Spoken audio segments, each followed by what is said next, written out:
Today is the third Sunday of Advent, and it's Gaudete Sunday. To begin our Eucharistic celebration, let us welcome our presider, Reverend Father Nick G. Sabile, and let us join in the singing of the entrance hymn. Please all stand.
In the name of the Father, and of the Son, and of the Holy Spirit.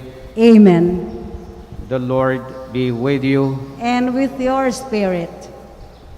Brethren, let us acknowledge our sins and so prepare ourselves to celebrate the sacred mysteries.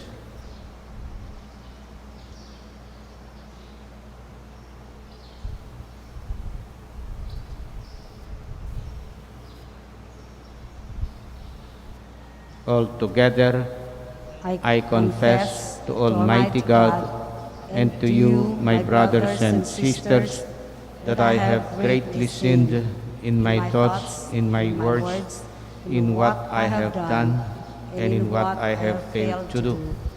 Through my fault, through my most grievous fault. Therefore, I ask Blessed Mary, ever Virgin, all the angels and saints, and you, my brothers and sisters, to pray for me to the Lord our God. May Almighty God have mercy on us, forgive us our sins, and bring us to everlasting life. Amen.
Let us include in our prayers for the thanksgiving of the family of James and Claire Marin and Alex and Josie Lulu. Let us also pray for our sick brothers and sisters, especially Erlinda Fronda, and for our departed brethren, especially Guadalupe, Enrique, and all the poor souls in purgatory. O God, who see how your people faithfully await the feast of the Lord's Nativity, enable us, we pray, to attain the joys of so great a salvation and to celebrate them always with solemn worship and glad rejoicing. Through our Lord Jesus Christ, your Son, who lives and reigns with you in the unity of the Holy Spirit, one God, forever and ever. Amen. Let us all be seated for the liturgy of the Word.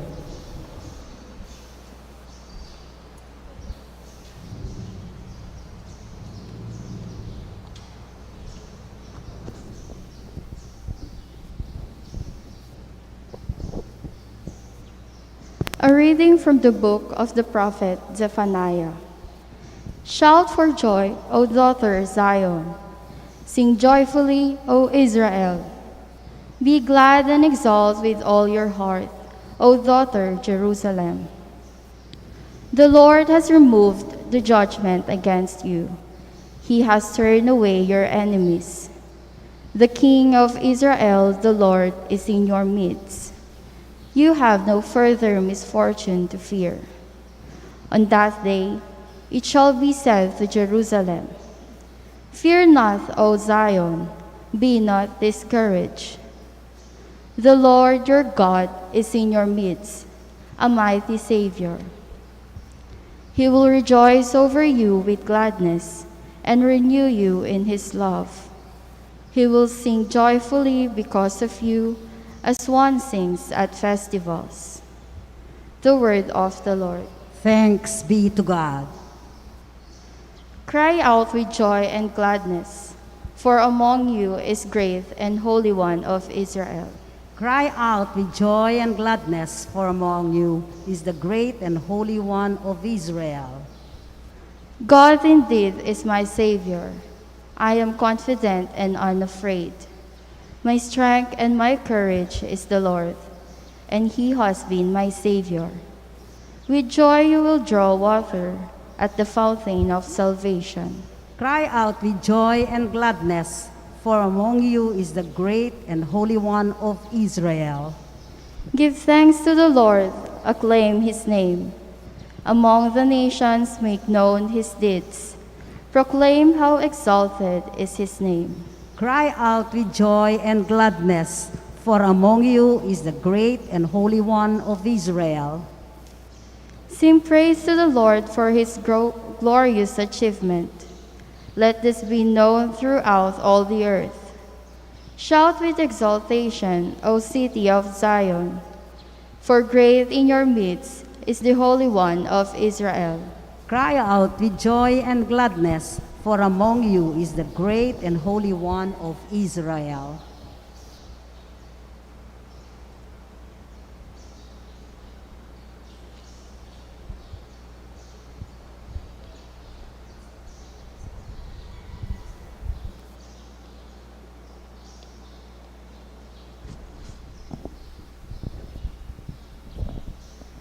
A reading from the letter of St. Paul to the Philippians.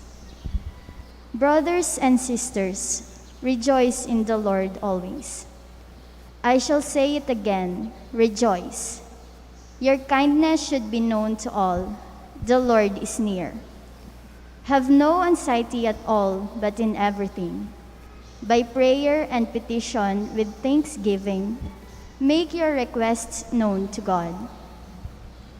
Then the peace of God that surpasses all understanding will guard your hearts and minds in Christ Jesus. The word of the Lord. Thanks be to God. Let us all stand to acclaim the Holy Gospel.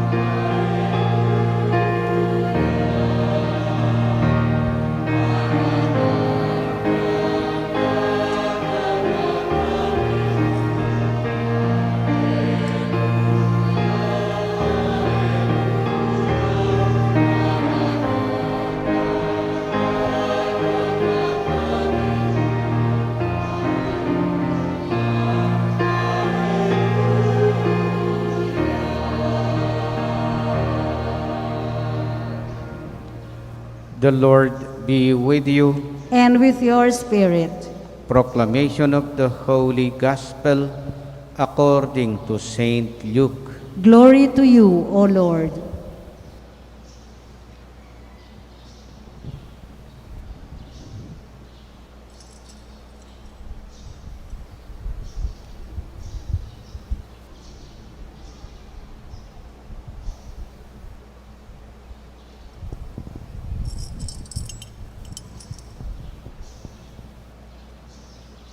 The crowds asked John the Baptist, "What shall we do?" He said to them in reply, "Whoever has 2 cloaks should share with the person who has none, and whoever has food should do likewise." Even tax collectors came to be baptized and said to him, "Teacher, what shall we do?" He answered them, "Stop collecting more than what is prescribed." Soldiers also asked him, "And what is it that we should do?" He told them, "Do not practice extortion. Do not falsely accuse anyone, and be satisfied with your wages. Now the people were filled with expectation, and all were asking in their hearts whether John might will baptize you with the Holy Spirit and fire. His winnowing fan is in his hand to clear his threshing floor and gather the wheat into his barn, and the chaff he will burn with unquenchable fire. Exhorting them all in many other ways, he preached good news to the people. The Gospel of the Lord. Praise to Lord Jesus Christ. Let us all be seated for the homily. Magandang umaga po. Magandang umaga po, Among. Kilala niyo siguro si Andoy, yung laking pumupunta sa atin sa misa tapos nagmamano. No? Halimbawa kaya, biglang nagbago ang estilo ni Andoy. Imbes na magmano siya, duduruin ka niya, sasabihin niya sa iyo, guilty. Bawat isang lapitan niya ay sabihan niya ng guilty. Tapos lapitan niya si Among Nick, guilty ka, Among. Sa palagay niyo po, ano ang magiging reaction ninyo? Ano ang mararamdaman ninyo? Siguro kung wala kang kasalanan, you don't feel guilty, magagalit ka, gusto mong batukan si Andoy. Pero kung alam mo namang may pagkakamali ka at nakatulong ang sinabi sa iyo ni Andoy na ginising niya ang iyong konsyensya, posibleng pasasalamatan mo pa si Andoy dahil nga nakilala mo na kailangan kang magbago. Sa ikatlong linggo ng Adbyento, lumitaw na naman ang karakter noong ikalawang linggo. Actually, si JB, si Juan Bautista, lagi siyang lumilitaw from second Sunday of Advent. At tapos yung third Sunday of Advent, papasok din siya ulit. Kung minsan, hindi concrete na magsasalita, kung minsan naman magsasalita siya, katulad ng ating ebanghelyo ngayon. Ang kanyang mensahe, parang yung sinasabi ko na sasabihan ka ni Andoy ng guilty. Guilty ka. Ganun ang sinasabi ni Juan Bautista. Yun ang kanyang sistema.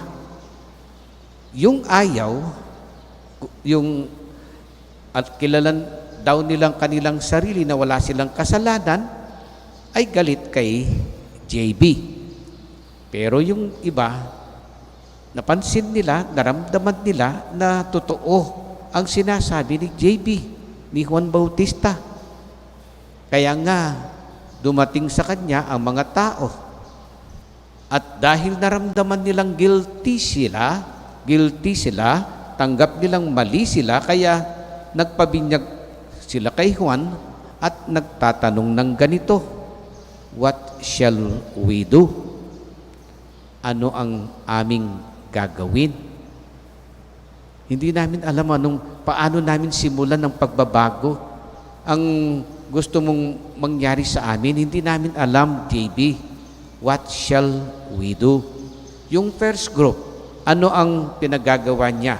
Sabi ng mga tao, the crowds asked John the Baptist, what shall we do? He said to them in reply, napakasimple po, whoever has 2 cloaks, should share with the person who has none, and whoever has food should do likewise. So, ibig sabihin, kung may sobra ka dyan, yun nga ito pa ang pananaw ni JB. Hindi pinipilit yung kahit wala ka sobra, basta magbigay ka. Hindi ganun eh. Yung kung may sobra ka, magbigay ka. Yun nga, yung dalawa ang kanyang damit. So, ibig sabihin, may sobra siyang isa, pwede niyang ipamigay sa wala. No? Sharing, ika nga. Magbigay ka sa iyong kapwa. Actually, ginagawa po natin ito. Ugali po natin ito, tayong mga Pinoy. Mahilig po tayong magbigay. Mahilig po tayong maghandog sa ating kapwa. Katulad ngayon, sa ating simbang gabi, last year medyo kakaunti ang naibigay dahil medyo hindi pa nakapagbuwelo ang mga Pilipino. Pero yung unang simbang gabi natin, yung Misa de Aguinaldo natin, yung unang Misa de Aguinaldo natin, marami ang inihandog na mga tao. Katulad ngayon sa Huwebes, magsisimula ang Misa de Aguinaldo, magla-love offering tayo. Araw-araw nagbibigay tayo. May mga sa Thursday, ang unang ibibigay ay kape. Yung 3-in-1 o kaya yung kape na may kasamang asukal at saka creamer. Kung medyo sosyal, sana naman maging sosyal ng konti ay magbigay ng Milo. So, we are so generous. Marami po ang nagbibigay kung susurihin. Marami tayong naihahandog. Ginagawa na po natin ito. Ugali na po natin ito. Okay? So, yun po ang una. Napakasimple ng pinagagawa ni JB. Pangalawa, yung mga maniningil ng buwis, mga tax collectors. They asked John, "Teacher, what should we do?" He answered them, "Stop collecting more than what is prescribed." See? Simple lang. Hindi naman kita paaalisin sa trabaho mong yan. Yan ang naging trabaho mo at siyempre hindi kung iiwan mo yan, baka wala kang magiging hanap buhay. So, ang maging attitude mo lang ay maging fair ka. Huwag kang maningil ng sobra. Be fair. So, yun ang pangalawa. Hindi niya pinaalis sa kanilang trabaho. Kahit itong pangatlo, mga sundalo, yung mga may kakayahan, karapatan, katungkulang magdala ng armas.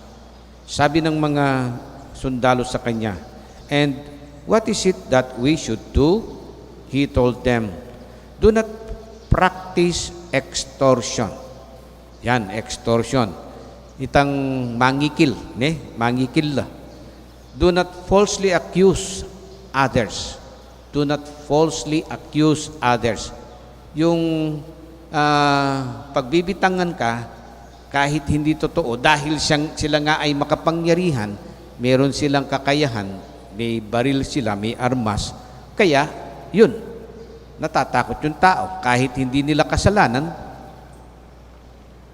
kahit masakit man sa kanila, wala na silang magagawa, pinaaamin sa kasalanang hindi nila ginawa. Yun. So, kung susurihin mo, it sounds familiar. Ano po? Parang akala ko nga ngayon lang nangyayari yun, pero hanggang ngayon pala'y, o noon pa pala, nangyayari na. So, ano po ang gusto nating pagnilayan sa araw na ito? O gusto kong pagnilayan natin sa araw na ito? Kung tinatanggap mong may mali ka, pwede kayang ayusin natin para madaling makapasok ang Panginoon. Sabi nga, itong mga lumapit kay Juan, tanggap nilang guilty sila. Tanggap nilang meron silang dapat ayusin. Tayo nga, externally, nag-aayos tayo. Kapag ayaw na natin yung itsura ng ating buhok, nagpapagupit tayo. Yung iba pa nga, ang kapag nagsisimba, gusto nila talagang bago ang damit. At talagang inaayos natin ang ating sarili, externally.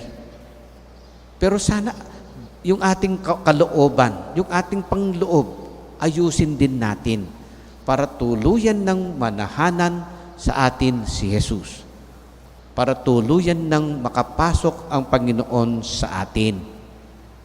Parang sinasabi mo rin sa kanya, JB, guilty ako eh. Ano ang gagawin ko? Magpatulong ka kay JB, kay Juan Bautista.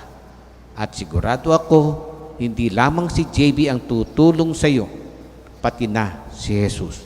Ngayon, ang tanong, sa araw na ito, pinagdiriwang ng simbahan ang ikatlong linggo ng Adbyento at sinindihan ang kulay rosas. Naka-pink din si Father, no? Naka-pink din kami. Ewan ko lang kung hindi sila gagawa ng issue ngayon sa mga pari. Arola tala ring pari, makaleni la, ngara kanyan. Samantalang ini talaga, bayo ya pamigpinki reni, every third Sunday of Advent, magpink na ke talaga, panahon da pa rin Kastila. Ne? Wait, sigurado gawan ding issue ke kami yan. Now, in pink, buri na sabyan, Sunday of rejoicing. So, we should rejoice. Sabi ng unang pagbasa, sabi niya na isinisigaw niya sa kanyang mga kababayan ni Propetas Zephaniah, "Shout for joy, O daughter of Zion. Sing joyfully, O Israel. Be glad and exult with all your heart." So, be glad and exult. So, talagang you have to rejoice. Tapos dito namang ating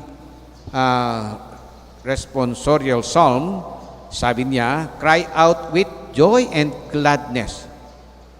Kulyoko king tula at saya. So, rejoice ang gusto niyang ipahayag. Tapos sa ating ikalawang pagbasa, sabi ni San Pablo sa mga taga-Philippians o Pilipo, sabi niya, brothers and sisters, rejoice in the Lord always. I shall say it again, rejoice. Magalak kayo, matuwa kayo. Ano kaya ang gusto niyang o ano kaya ang sinasabi ng Ebanghelyo? Parang baliktad siya. Wala siyang sinasabing rejoice. Ano kaya ang ibig sabihin dito? Kailan natin mararamdaman ang rejoice, ang tuwa, ang gladness? Kapag may pagbabago, di ba? Kapag nagbago ka, siguradong magiging masaya ka. Kapag naisaayos mo ang iyong buhay, magiging masaya ka. Hindi lamang ikaw ang masaya, hindi lamang ako ang masaya, pati na yung mga nakapaligid sa akin. At lalong-lalo na, si Jesus, ang Diyos mismo, ay magagalak dahil sa aking pag-aayos, pagsasaayos ng aking buhay. Uulitin ko po, let us be joyful. Let us show to Jesus that we are happy because we want to change. Amen. Let us now stand up and profess our faith. I believe in one God, the Father Almighty, maker of heaven and of earth, of all things visible and invisible. I believe in one Lord Jesus Christ, the only begotten Son of God, born of the Father before all ages, God from God, light from light, true God from true God, begotten, not made, consubstantial with the Father. Through him all things were made. For us men and for our salvation, he came down from heaven, and by the Holy Spirit was incarnate of the Virgin Mary and became man. For our sake he was crucified under Pontius Pilate. He suffered death and was buried, and rose again on the third day in accordance with the Scriptures. He ascended into heaven and is seated at the right hand of the Father. He will come again in glory to judge the living and the dead, and his kingdom will have no end. I believe in the Holy Spirit, the Lord, the giver of life, who proceeds from the Father and the Son, who with the Father and the Son is adored and glorified, who has spoken through the prophets. I believe in one holy, Catholic, and Apostolic Church. I confess one baptism for the forgiveness of sins, and I look forward to the resurrection of the dead and the life of the world to come. Amen. Prayers of the faithful.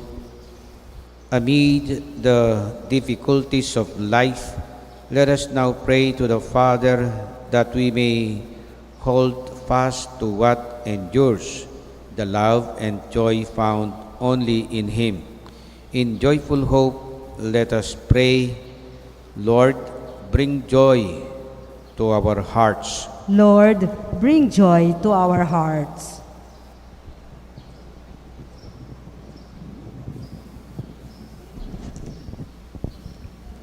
Fill with the spirit of knowledge and fear of the Lord all our church leaders, that they may exercise their authority in the church with joy, peace, justice, and love. We pray. Lord, bring joy to our hearts. Through humility and love, may our government leaders set aside their selfish desires and petty grievances, so that they may lead the people entrusted to their care towards unity and peace. We pray. Lord, bring joy to our hearts. As we go through this pandemic, may our Advent longing for the Messiah find us watchful in prayer and active works of charity, especially to those who are sick. We pray. Lord, bring joy to our hearts. Heal whatever needs healing in us, memory, emotions, body, and soul, so that our lives may be found always worthy to praise you with joy in our hearts. We pray. Lord, bring joy to our hearts. Welcome with joy our departed brothers and sisters into your kingdom, where all tears, sickness, and anxiety are wiped away. We pray. Lord, bring joy to our hearts.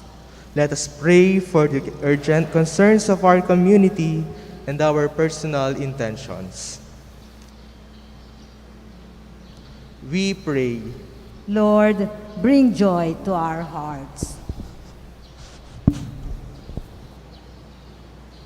Lord, may you truly bring with you and the Holy Spirit, God forever and ever. Amen. Let us all be seated and prepare for the liturgy of the Eucharist.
us all stand.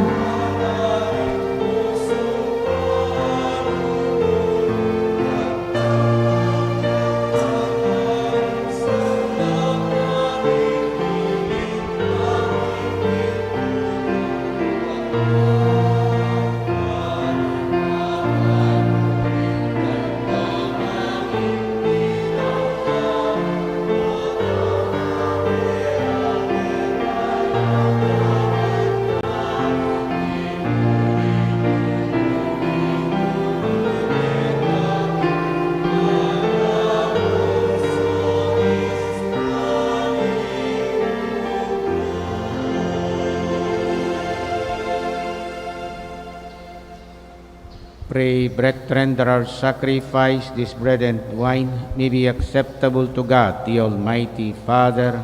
May the Lord accept the sacrifice at your hands for the praise and glory of his name, for our good and the good of all his holy church. May the sacrifice of our worship, Lord, we pray, be offered to you unceasingly to complete what was begun in sacred mystery and powerfully accomplish for us your saving work. Through Christ our Lord. Amen. The Lord be with you. And with your spirit, Lift up your hearts. we lift them up to the Lord. Let us give thanks to the Lord our God. It is right and just. It is truly right and just, our duty and our salvation, always and everywhere to give you thanks, Lord, Holy Father, Almighty and Eternal God, through Christ our Lord. For all the oracles of the prophet foretold him, the Virgin Mother longed for him with love beyond all telling. John the Baptist sang of his coming and proclaimed his presence when he came. It is by his gift that already we rejoice at the mystery of his nativity, so that he may find us watchful in prayer and exultant in his praise. And so, with angels and archangels, with throne and dominions, and with all the hosts and powers of heaven, we sing the hymn of your glory, as without end we acclaim.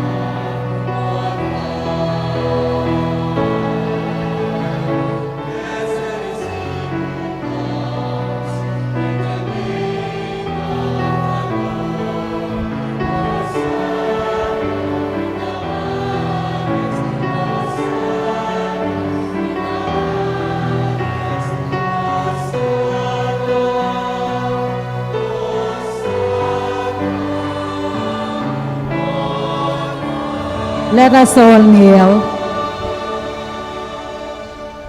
You are indeed holy, O Lord, the fount of all holiness. Make holy, therefore, these gifts, we pray, by sending down your Spirit upon them like the dewfall, so that they may become for us the body and blood of our Lord Jesus Christ. At the time he was betrayed and entered willingly into his passion, he took bread, and giving thanks, broke it and gave it to his disciples, saying, "Take this, all of you, and eat of it, for this is my body, which will be given up for you."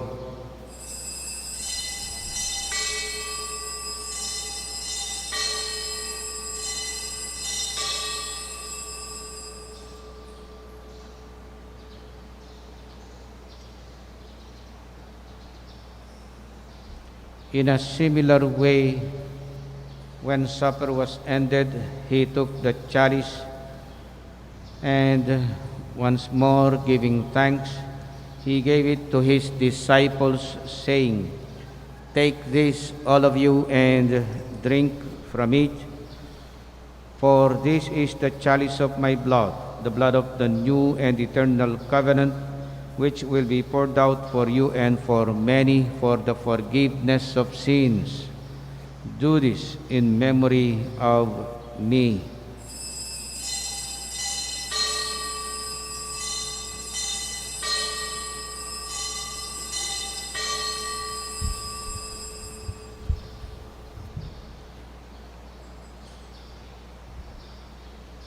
Please all stand. The mystery of faith.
Therefore, as we celebrate the memorial of his death and resurrection, we offer you, Lord, the bread of life and the chalice of salvation, giving thanks that you have held us worthy to be in your presence and minister to you. Humbly we pray that partaking of the body and blood of Christ, we may be gathered into one by the Holy Spirit. Remember, Lord, your church spread throughout the world, and bring her to the fullness of charity, together with Francis, our Pope, and Florentino, our Archbishop, and all the clergy. Remember also our brothers and sisters who have fallen asleep in the hope of the resurrection, and all who have died in your mercy. Welcome them into the light of your face. Have mercy on us all, we pray, that with the Blessed Virgin Mary, Mother of God, with the blessed apostles, and all the saints who have pleased you throughout the ages, we may merit to be co-heirs to eternal life, and may praise and glorify you through your Son, Jesus Christ. Through him, and with him, and in him, O God Almighty Father, in the unity of the Holy Spirit, all glory and honor is yours forever and ever.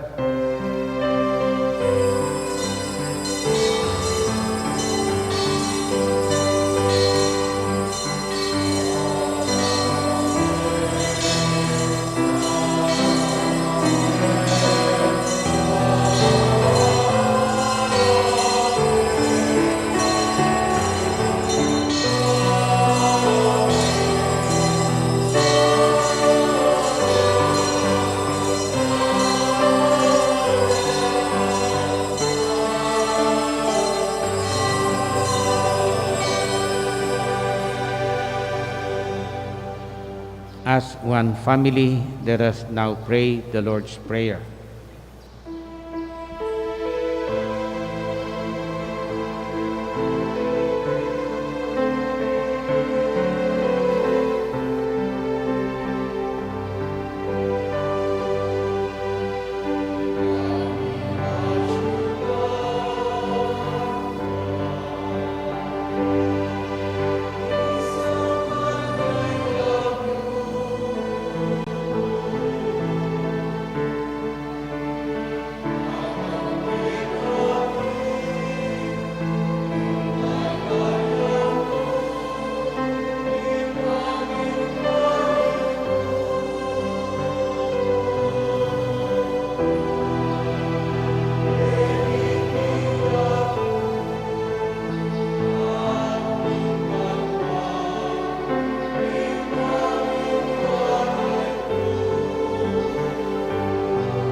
Deliver us, Lord, we pray, from every evil. Graciously grant peace in our days, that by the help of your mercy we may be always free from sin and safe from all distress as we await the blessed hope and the coming of our Savior, Jesus Christ.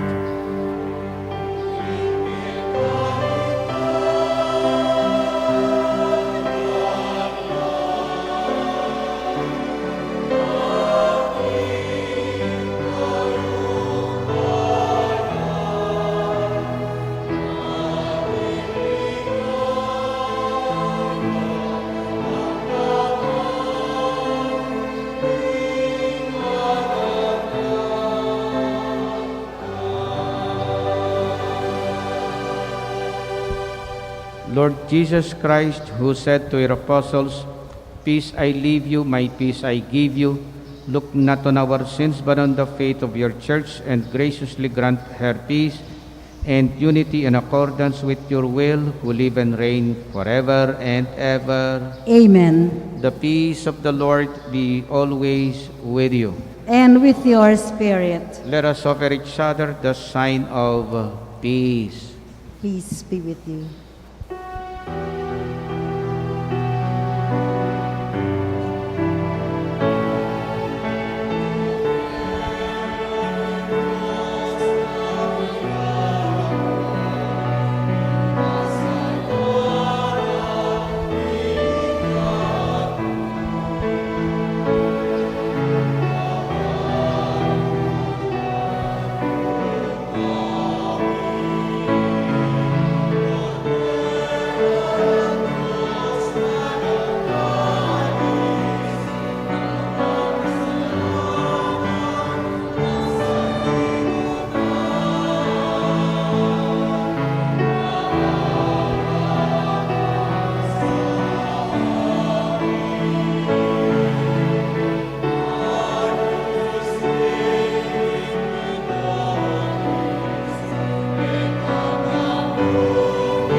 Let us all kneel.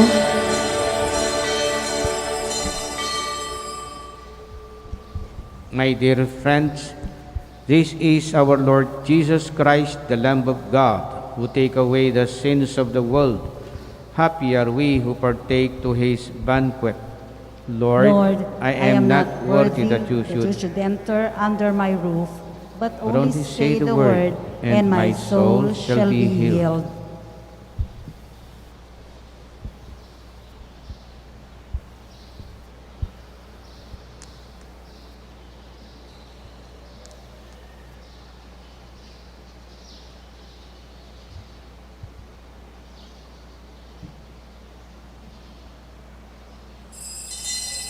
Dapat ning espiritual a pamakinabang. O Jesus ko, sa salpantayanan ko, king atsuka, king kabanal-banalan na sakramento. Kaluguran da ka, may king sablang bagi, at pag nasan ko yung tanggapan da ka, dapat pauli na ningening pinandit, era kaya tanggap king sakramento, mo kesana tanggapan mo kami espiritual king puso mo. Kakaulan da kabala mo wari at suka ka rin at pakisan metong kayong lubusan ing sarili ko kaya ka. Mo sana ipaintulot kapilan man ing gawani ko kaya ka. Amen.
Let us all kneel and have some moments of silence.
Lukluk tapos saguli.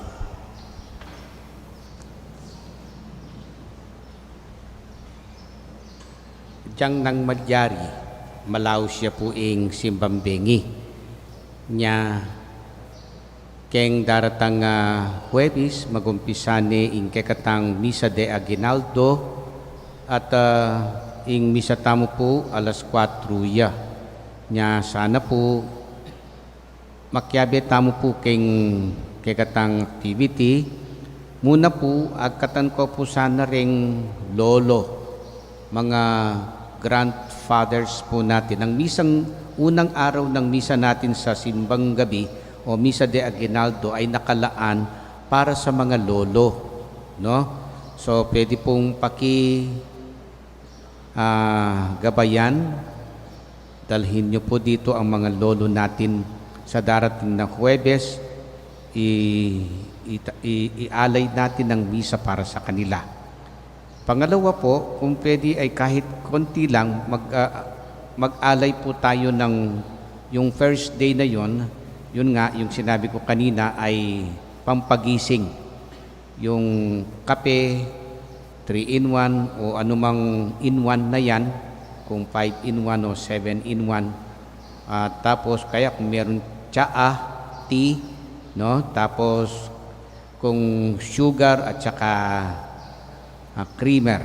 So sana po makapaghandog po tayo para maibigay natin sa ating mga kapatid na maralita, mga nangangailangan ng ating alay para sa kanila. So that is for the first day. So sa 16 mismo, doon ko na i-announce yung para sa next day. Ano po? At tapos yung 17, i-announce ko na rin, yung mga lola naman, ang akayin ninyo, dalhin nyo dito para sa misa natin. Sa kanila naman ang misa, mga lola natin for the second day of Misa de Aguinaldo. Sana po, maihandog natin ito, dalhin natin dito ang ating mga lola. Let us now stand up and pray the prayer after communion. Let us pray. We implore your mercy, Lord, that this divine sustenance may cleanse us of our faults and prepare us for the coming feast. Through Christ our Lord. Amen. The Lord be with you. And with your spirit. May the blessing of Almighty God, the Father and the Son and the Holy Spirit come upon you and remain with you forever. Amen. Our celebration is ended. Let us now go in peace. Thanks be to God.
Good morning po.